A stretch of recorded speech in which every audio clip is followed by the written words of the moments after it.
Welcome, welcome, welcome. This is Pookie Guide Seat Belt Stories. Boys and girls, beautiful children, geniuses. We have a story.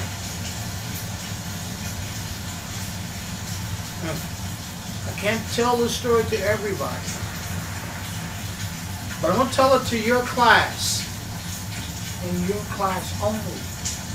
Now, can you keep a secret?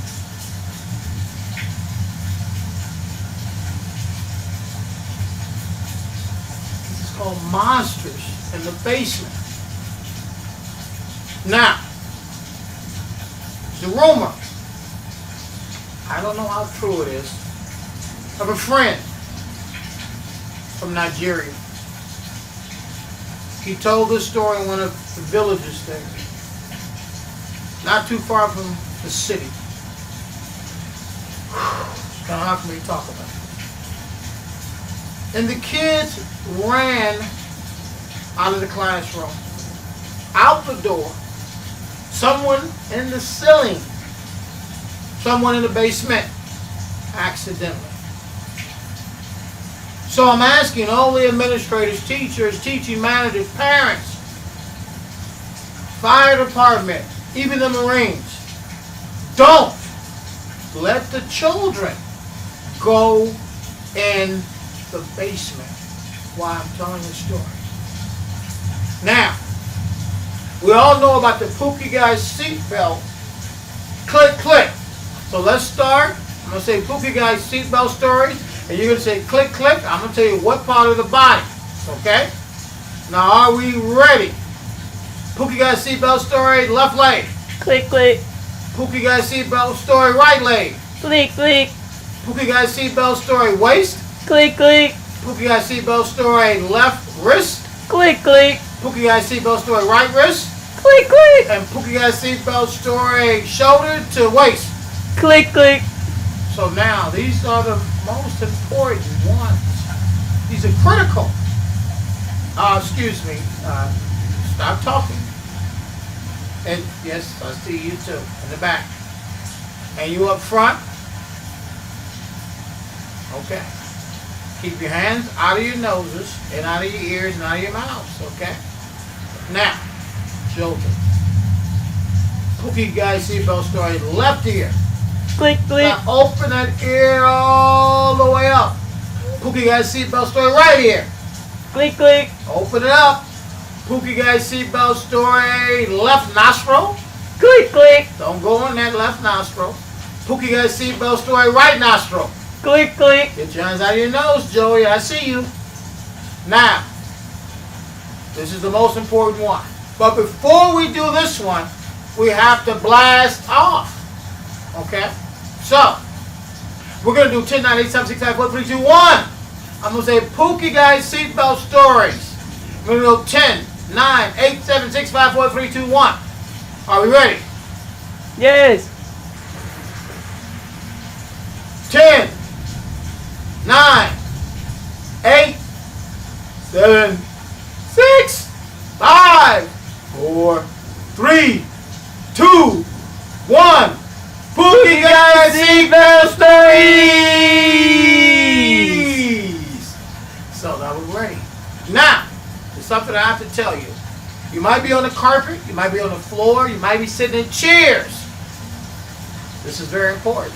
Now we have this molecule, proton, kinetic, molecular satellite that's going to go ahead and wherever you act, it's going to cut it open, and we're going to be able to float in the air. Now, that's the good news. The bad news is if you talk. Because we're going to be up in the atmosphere, the wind will go into your mouth and go into your left nostril and make it the same size as an elephant behind. Now, who wants to have an elephant behind nose? We don't want to do it. Okay. Now, so, the last one. Pookie Guy's seatbelt stories. Mouth. Click, click. Now, you got to tighten that mouth. Mouth will not come out. Okay. Now, this is book 1. Monsters In the basement? Try to take a couple of deep breaths. Everybody with me. Deep breaths. Ready to go. Back out.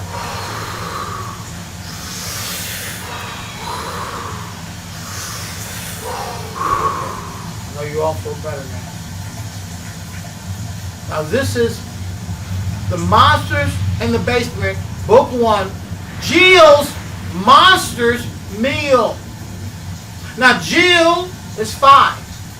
Jack is 6. Jane is 7. And Jim is 8. And their parents are beautiful people. Now, let's start the story. Let me check first. Remember, don't go in the basement. Please. Jill, Jack, Jane, and Jim were sisters and brothers. And they loved each other. Jill was 5 and liked to play a board game called Hurry Up and Drive. Jack was 6 and liked to play music. He remixed it. And Jane was 7 and her best friend was Kevin. And Jim was 8 and he was already thinking about college and friendly roommates. They had a wonderful mother and father. They even had a dog with a special design collar. They all lived at a forest reserve next to an alligator swamp. Man, that took some nerve. There were also bears, snakes, coyotes, and deers. They had a large see-through fence to quench the family fears. But sometimes the water would rise in that backyard. And inside the very tall fence, it appeared that made Mom and Dad really tense. The house was always okay. When it rained and soaked the backyard, we would go to the basement and play. However, something happened that was very, very mysterious. That is why the four, as we call ourselves, did something that we thought that was not so serious. When they told us not to go in the basement, it made us very, very curious. One day passed, then 2. We're all thinking, man, what are we going to do? Then 3 days and 4 days passed. We couldn't even take out to the backyard our trash. Then 5, 6, 7 days and then 2 weeks went by. We played in the living room and looked at the lightning and rain and hail in the sky. Our curiosity continued for another 2 weeks. They told us not to go in the basement because of certain types of leaks. Once our parents went to sleep, we looked in the room. We peeped. Then we went to the basement door.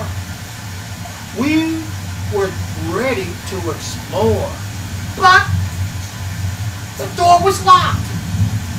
Our parents hid the basement key under their bedroom clock. Jill volunteered. She said, I'll go to the bedroom. She was the lightest. She could even take off her socks. As she walked quietly in our parents' room, Jill stepped on our parents' bedroom broom. We thought this might spell gloom and doom.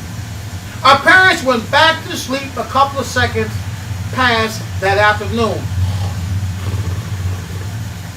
Now, with the key in hand, going to the basement was our next plan. Disobeying our parents, we didn't really understand. We wanted to know what was going on in the basement. So we did not worry about being disobedient. So off we went. We all threw on our sheets like Superman, not Clark Kent. Once the key unlocked the basement door, we were ready to explore and see what our parents were scared of even more. Jill was the first to go down the stairs. The others followed in the darkness. Fear was in the air. But they continued to walk down in pairs. They did not listen to their parents. Now, they were taking the dare. Jane asked the oldest brother, Jim, about the lights. The only lights they had were the fierce and frightening lightning strikes. Jim said the lights do not work. No lights, and the stairs felt like dirt.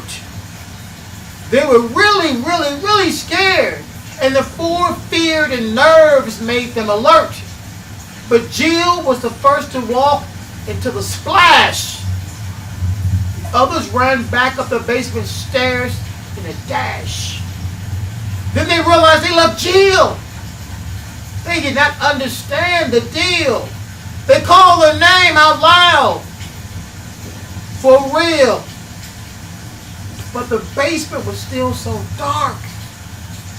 They could not even see or hear that dog bark. Jackie, Jane, and Jim started to call out Jill's name. Jill! Jill! Jill! She answered and called back. They started to run toward her. The first one was her brother Jack. As Jack continued to get closer to assist, her screams were so loud, no one really wished. Jack tried to grab Jill in the dark by her wrist, but something with many legs grabbed her legs, so Jack, he missed. Jane started to cry and say, "We're all going to die."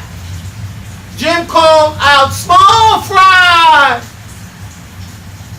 That's what he called his younger sister. No one knew why. As this thing started to take Jill under, the three kids could now hear the rain, lightning, and the loud thunder. They were so afraid. All they could do was wonder. As they continued to hear Jill scream, they hoped they had listened to their parents, and they wished the situation was just a nightmare or a bad dream. Now it was becoming clear. They were deep in water. As they continued to panic, their hearts got even hotter. Jim was the oldest. He knows he should have told his younger sisters and brothers not to do this, but it was too late for that wish. He thought some creatures from the forest or the field. He hoped these creatures would not eat Jill for an afternoon monstrous meal. Jill thought to himself, like the others, he was terrified and not at all thrilled. Then we heard Jill no more. Water was still coming up the basement floor. Now that's part one. Now children, the monsters in the basement. Jill's a monster's meal. Now it's important to remember, when you go home, wherever home is, please don't go in the basement. Pookie Got Seatbelt Stories. I'm John G.P. Hunt. I'm one of the readers and one of the writers. Now please, have a beautiful day. Bye.